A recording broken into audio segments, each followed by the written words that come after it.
এই লোকটা এতটাই পারফেক্ট ভাবে তীর মারতে পারতো যে তার সবগুলো তীর একদমই নিশানার মাঝ বরাবর লেগে যেত, কারণ এই শালা একদমই বোর্ডের কাছ থেকে নিশানা লাগাচ্ছিল।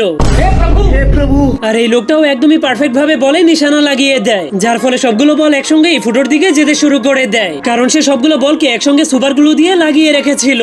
আর এই দুইজন লোক টেনিস বল খেলছিল, কিন্তু খেলা দেখতে আসা সবগুলো দর্শক অনেক অলস ছিল, কারণ তারা তাদের অলসতার জন্য তাদের মাথাগুলোকে ঘোরাতো না, তারা শুধুমাত্র তাদের চোখের মণিগুলোকে বলের সঙ্গে সঙ্গে এদিক ওদিক ঘুরিয়ে দিত।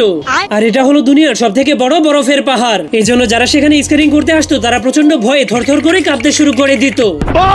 কিন্তু তখনই সে 1 সেকেন্ডের মধ্যেই নিচে নেমে আসে, কারণ সেই পাহাড়টা ছিল একটা নকল পাহাড়ের পেইন্টিং। আর এই সবগুলো লোক যখনই রেসিং করার জন্য দৌড়াতে শুরু করে তখন তারা সবাই একসঙ্গেই দৌড়াতে শুরু করে দেয়, কারণ তারা সবাই একই কোম্পানির ভিটামিন খেয়েছিল। तू समझा?